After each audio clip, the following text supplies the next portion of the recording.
I was going to do this outside, but it's too windy. We'll put this. Try to make this quick. There it is. Okay, I have a Yamaha TTR-125, little dirt bike, little small things, which is great for me because I got short legs. I got to do a video on the bigger bike. I barely touch the ground. I can't touch the ground. This is what I'm talking about. This is a Yamaha TTR-125R. That's what I've got.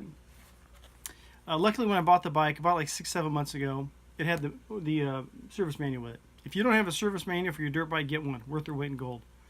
You can't trust everything you hear on YouTube. As far as, you know, torques and calipers, all this kind of stuff. Adjustments and everything. Rode the hell out of this bike. Went into a different area. I got a lot of pasture out here. And we got these mounds. Started jumping these mounds with a couple of hard landings. You know, did that for about a week. Which I knew was probably just too hard for the bike.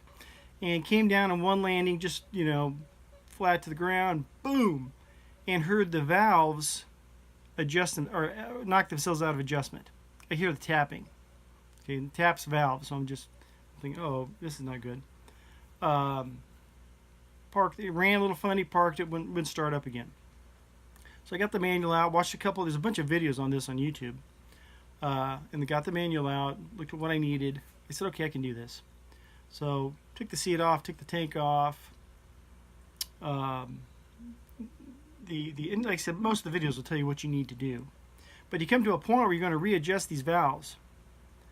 And you'll need to have a feeler gauge to readjust the valves. Okay. Now, I'll show you here. The feeler gauge they're asking for. Let's see if I get that right in there. Cold. 0.08 to 0.12. Anything inside of there. And that's for the intake valve. And for what I'm going to show you, you can do it for either one. It's a little bit different for the exhaust, but what I'm going to show you, like I said, it'll work either way. Now, you say, okay, no problem. I get the feeler gauge. It's between 0.08 and 0.12. Okay, I think that is. And it should be the problem. Well,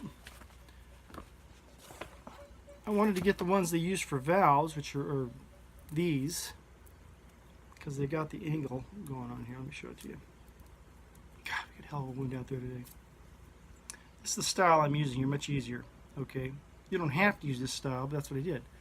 The skinniest one I got in here is 0.2. It's twice the thickness it needs to be for these valves. I'm thinking, okay, I guess that's too much. I can't use that. So, with the Napa, we don't make them that skinny. Went on Amazon, eBay, I couldn't find feeler gauges that were skinnier than this. Okay, which is what the manual calls for. So I went ahead and just used the skinniest one I had, put the bike back together, and it ran okay. Not great, but it was okay. So I said, okay, we'll see how long that holds up. Well, I went ahead and did some jumps with it again, which I'm not supposed to do. Boom, knock it out of adjustment again. I bring it back in, tear it down, and this time I see, okay, let's do something different. So I went and I got a can of let's show my gauges here. Aluminum can, Coca-Cola can, whatever your favorite brand is. I checked it on the old Harbor Freight Pittsburgh caliper digital gauge here.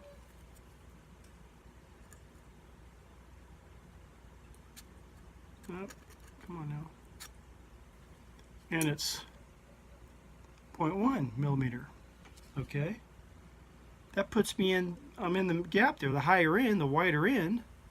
But it worked. So the feeler gauge I used to get closer, to get within those parameters, turn this thing off, of what the manual wants, was an aluminum can, a Coke can. Okay. And it worked. It was not only did it work, it ran better. It idles better and everything than what I had done using this one, which was twice the thickness. So it did matter. So for you, if you have a Yamaha TTR-125, or if you have a feeler gauge issue that's just not getting down, this is 0.1 millimeter. Okay, this Coke can. And if you need to, double it up if you got to go for something thicker. and it worked beautifully. Okay. So like I said, if you have a TTR-125, you have this issue, use your Coke can, or if you have a fuel gauge that doesn't get skinny enough, Coke can, 1 millimeter right there. All right. Maybe Dr. Pepper sticker, I have no idea. We're dealing with Coke. That might help somebody. Love you, God bless.